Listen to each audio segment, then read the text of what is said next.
Hello students, I am Rakesh Misra from Biophilic Concept. Here I am going to describe the important question from chapter 1 class 11th biology, and also I have a bunch of selected question from chapter 1.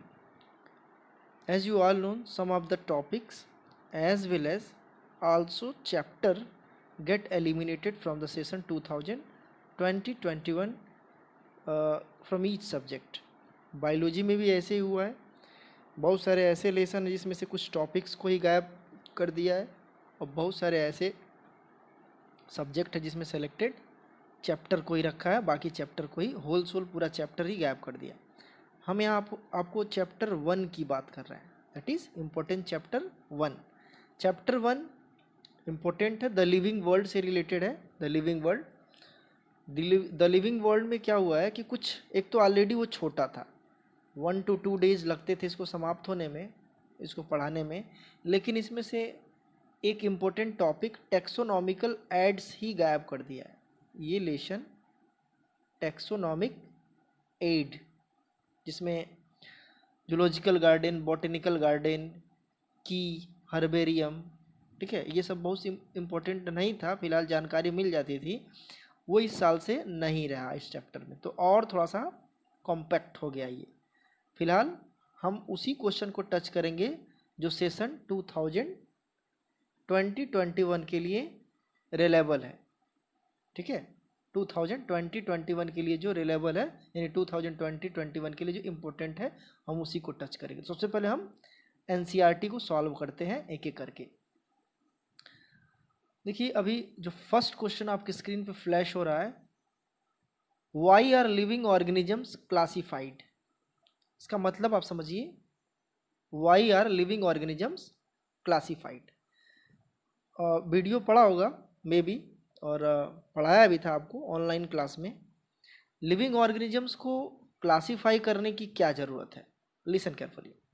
Actually the whole living organisms is just like a mixture of pebbles and grains. You need to separate out the pebbles from grains in order to make the food, in order to cook food easier. Similar things, you can't identify the prokaryote, eukaryote if you are going to study about the organisms. Similarly, if you have a book regarding Animalia, only animals, that you cannot categorize what are the difference between poriferans and chordates. It means the porifera and chordata both are animals. In the books where porifera and chordata are given are actually describe the common features among the porifera and chordata. This is because both are animals. That's why there is a need of classification of each and every organisms, whether they are lower prokaryotes or higher eukaryotes.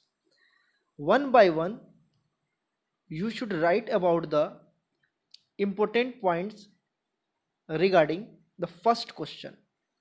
The first question is, why are living organisms classified? There are so many reasons. First reason, to make study easier. First reason, to make study easier, यानी कि हमारे study को आसान बना देता है. As I have told you, there is a lot of confusion regarding the poriferans and the characteristics of Coelenterata. Both are marine. If you are going to study at the level of animals, it become harder. That's why the classification make study easier. I hope the first point, to make study easier is clear. Now back to the second point regarding the need of classification. As you all know, when you make the grouping or when you make the class of different animals or plants or lower prokaryotes, then they find special category in them. जैसे मैं एक इंसान की बात करूं, एक इंसान था, वो आदमी था, औरत थी, अभी जस्टिफाई नहीं हो रहा है। बूढ़ा था, यंग था, अभी जस्टिफाई नहीं हो रहा है। वो जिंदा था या मरा था, जिंदा है या मरा है, ये भी अभी डिस्क्राइब नहीं हो पा रहा है। तो सिंपली अगर आप किसी लिविंग बीइंग को क्लासीफाई कर दे रहे हैं छोटे छोटे ग्रुप में, तो उसकी अपनी एक आइडेंटिफाइड कैटेगरी हमको मिल जाती है। आई होप सेकेंड पॉइंट्स लिखते जाइए, सेकेंड पॉइंट्स आप लिख लीजिए। Grouping of living being is in specific categories make the identity of living being. ठीक है। Third point, to characterize the features of living being. मतलब थर्ड पॉइंट क्या बोल रहा है, to characterize the features of living, यानी कि अगर हम किसी का एक ग्रुप बना रहे हैं तो ये सोच समझ के बनाएंगे कि उसकी कैरेक्टरिस्टिक्स फीचर्स क्या रहेंगे। जैसे मैं अभी बोल दूं कि ये जितने भी पेड़ हैं, अभी बहुत सारे पेड़ इस गार्डन में लगा रहे हैं, ये जितने भी पेड़ हैं वो फ्रूट गिविंग ट्रीज है। इसमें जितने हैं उनसे फ्रूट्स नहीं, वो ऑर्नामेंटल है, यानी सिर्फ डेकोरेशन के लिए। ये ग्रुप है, ये जितने भी पेड़ हैं वो किसके लिए हैं, सिर्फ वुडी वुडी ट्री है। तो ये तो क्लियर है कि हम किसी का ग्रुप बनाने से पहले उसके कैरेक्टरिस्टिक्स को सोच लेते हैं। तो ये थर्ड पॉइंट क्या हो गया, to characterize the features of living being. Fourth, five, six, ऐसे ही आप किसी की कैटेगरी ग्रुप ऐसे कुछ बना लें तो उसको आप बेसिकली आसानी से आइडेंटिफाई कर सकते हैं। आई होप आप बाकी के 2 पॉइंट्स अपने मन से लिख लेंगे। अगर ये क्वेश्चन आता है तो आपको कुछ नहीं करना है, 5 पॉइंट्स दिमाग में बैठा के चलना है। नेक्स्ट क्वेश्चन पे आते हैं। Why are the classification system changing every now and then. इसका मतलब क्या हुआ कि क्लासिफिकेशन सिस्टम यानी कि जो कैटेगरी बनी हुई है आज लिविंग बीइंग की, कि कौन प्रो कैरियोट है, कौन यू कैरियोट है, कौन एनिमल है, कौन प्लांट है, ये फिक्स नहीं है। इसमें डेली बाय डेली क्या हो रहा है, चेंजेज हो रहा है। आज 10,000 है तो कल हो जाएगा 20,000 एक एक ग्रुप में। तो ये पूछ क्या रहा है, पूछ ये रहा है कि why are the classification system changing every now and then, यानी कह रहा है कि क्लासिफिकेशन सिस्टम रोज और अब भी, तब भी और अब भी, ठीक है, ये चेंज क्यों हो रहे हैं, बदलते क्यों हैं। तो simply as we all known the number of living being or the number of non living being is not fixed. Suppose that there are 1.7 to 1.8 million, 1.7 to 1.8 million non living being still available, and 10,000 species of living being discovered every year. So where do the 10,000 living being will be added? It will added among the 1.8 million living being. It means the 1.8 million after some time become 2 million or 3 million. It means their category also get enhanced, or their category, their group, their class order also get increased.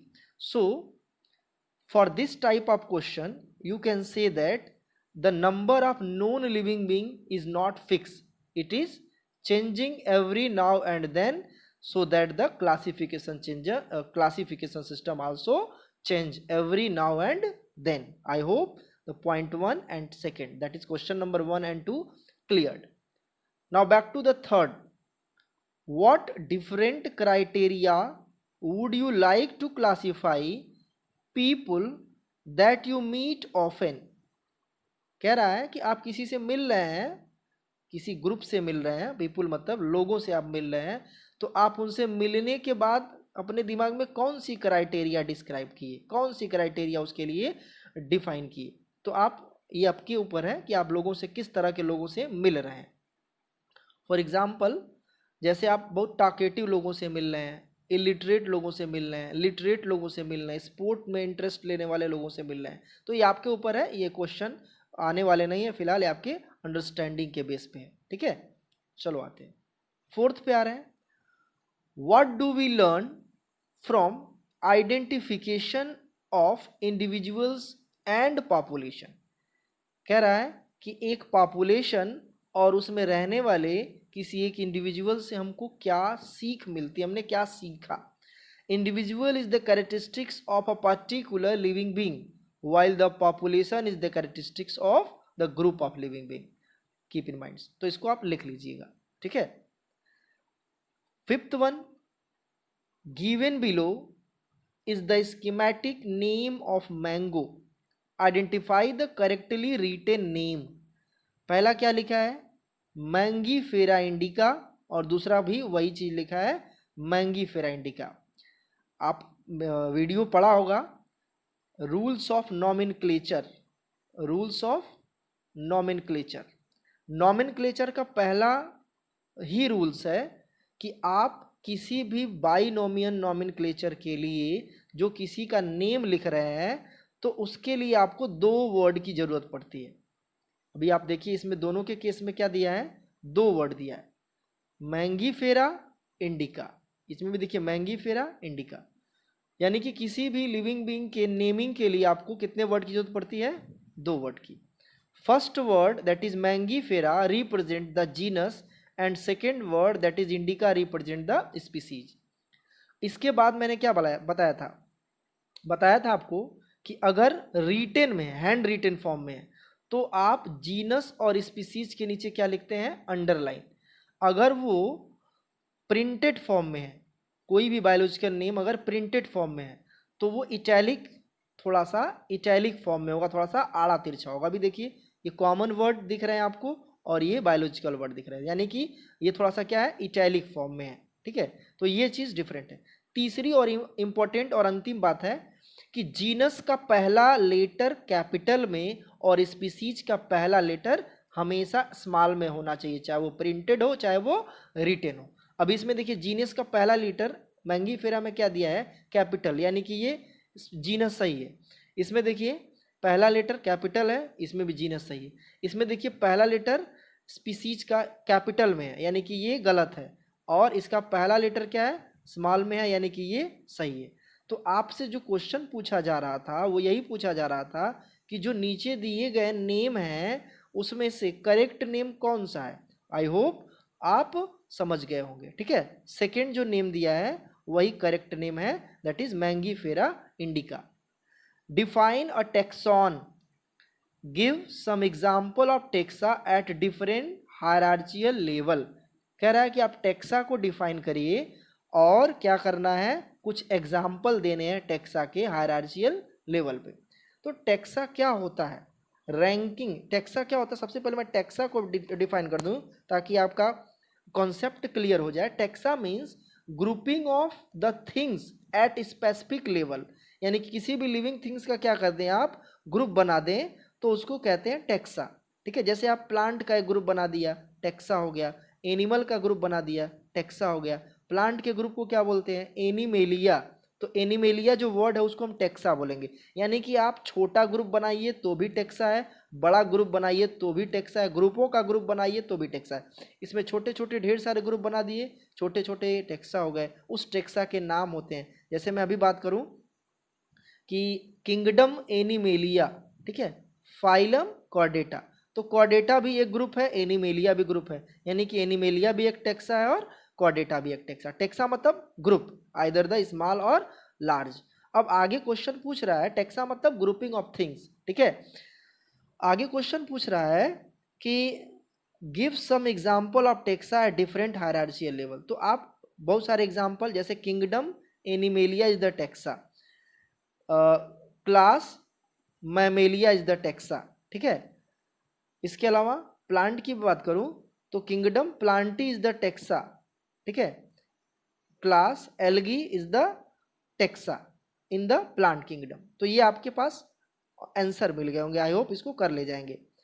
Next की मैं बात करूं 7 की, can you identify the correct sequence of taxonomical categories.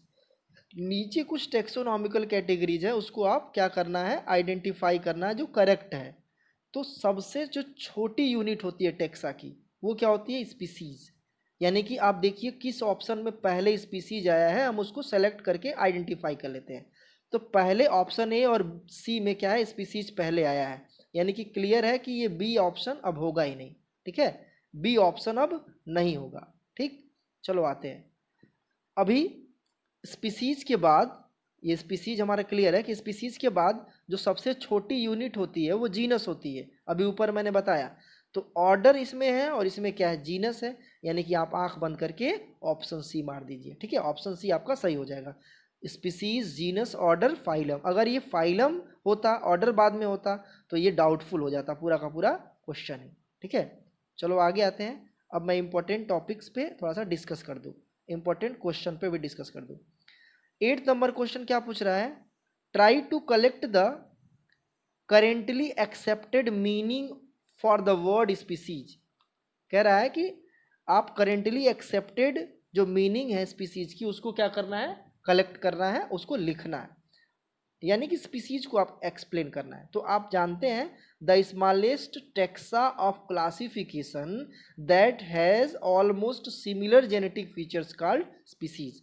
यानी कि आप simply बोल सकते हैं स्मॉलेस्ट यूनिट, यूनिट बोल दिया तो अलग हो जाएगा, smallest taxa, smallest taxa, smallest taxa of classification. अगर यूनिट बोलना है तो सिर्फ आप यूनिट ऑफ क्लासिफिकेशन बोल देते हैं, दैट इज कॉल्ड स्पीसीज। ठीक है, अब आगे आते हैं। क्वेश्चन क्या पूछ रहा है, क्वेश्चन ये पूछ रहा है कि discuss with your teachers the meaning, discuss with your teachers the meaning of species in case of higher plants and animals.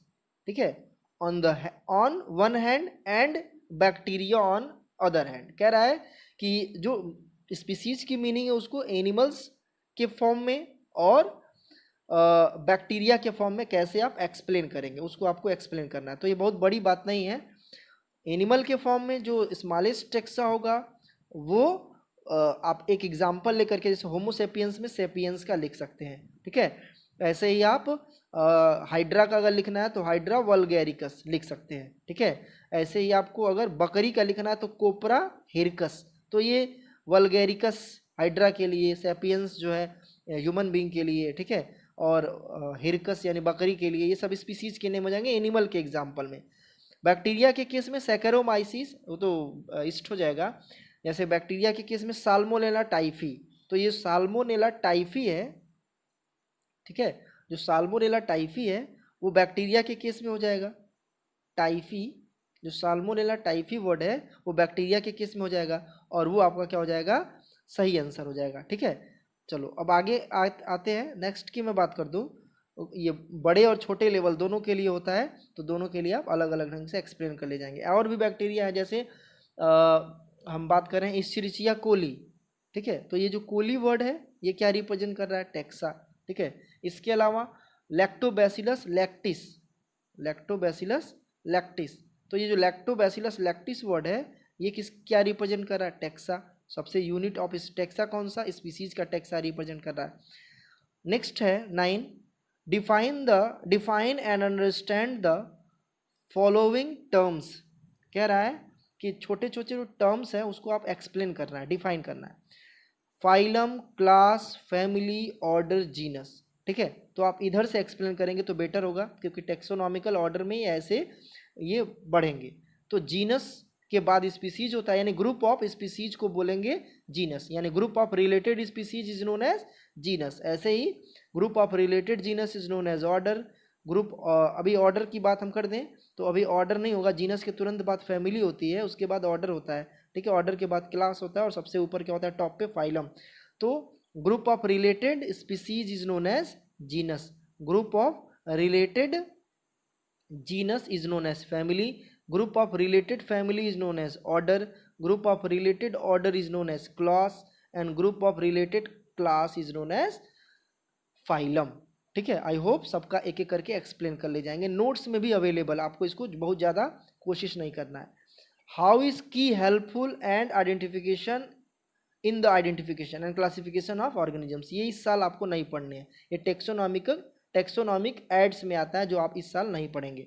11 number क्या है, illustrates the taxonomical hierarchy with the suitable example of plants and animals, plants और animals का taxonomical identified करना है। तो kingdom Plantae हो जाएगा, किसी एक का एग्जाम्पल लिख लीजिए, तो क्लास क्या हो जाएगा, क्लास हो जाएगा क्लोरोफाइसी, ठीक है, उसमें एल्गी आते हैं तो एल्गी हो जाएगा, ठीक है, एल्गी का कोई एग्जाम्पल लिख लीजिए, जैसे क्लोरेला का हो जाएगा। ऐसे ही आपको ब्रायोफाइटा लिख दीजिए, ठीक है, क्लास ब्रायोफाइटा, तो ब्रायोफाइटा में आपको कोई एक ग्रुप लिख दीजिए, जैसे आप जो है एक एक बहुत सारी चीज़ें उसमें बताया गया था, जैसे उसमें आपको बताया गया होगा कि रिक्सिया मार्केंसिया, ठीक है, तो उसमें एक एक करके आप उसमें लिख सकते हैं, कोई बड़ी प्रॉब्लम नहीं है। तो ब्रायोफाइटा में भी बहुत सारे ग्रुप्स होते हैं, ब्रायोफाइटा में बहुत सारे क्या होते हैं, कैटेगरी होती है। ऐसे आप हायर प्लांट्स की मैं बात कर रहा हूँ, तो जैसे आपको लिखना है क्लास एंजियोस्पर्म्स, तो उसमें आपके ग्रुप जो हो जाएंगे मोनोकॉट हैं कि डाइकॉट हैं, उस बेस पे आप लिख सकते हैं, ठीक है।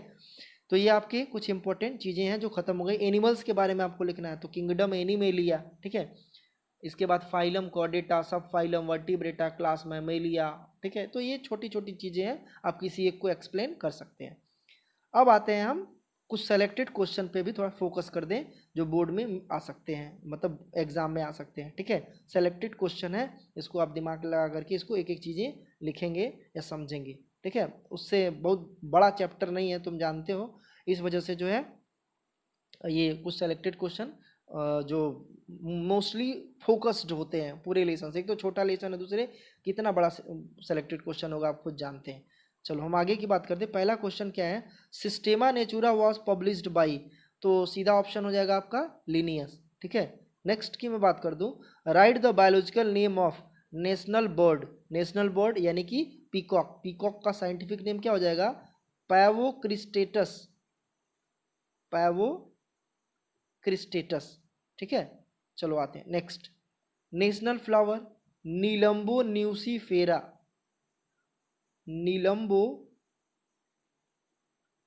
न्यूसीफेरा, ठीक है। चलो आगे आते हैं। नेक्स्ट की मैं बात कर दूं, ह्यूमन बीइंग होमोसेपियंस, सेपियंस जानते ही हैं, ईस्ट सैकेरोमाइसिस सेरिविसाई, सैकेरोमाइसिस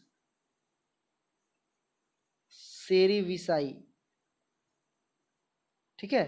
चलो आते हैं नेक्स्ट की मैं बात करूं, describe the concept of hierarchy, hierarchy का कॉन्सेप्ट बहुत बड़ा है, फिलहाल आपको नोट्स में मिला होगा, अगर नहीं समझ में आया तो एक बार मैं हिंट दे करके समझा दे रहा हूँ। हायरार्ची मीन्स क्या होता है, grouping of living things, the basic key concept of hierarchy is to arrange them in their categories, arrange them on the basis of their identification.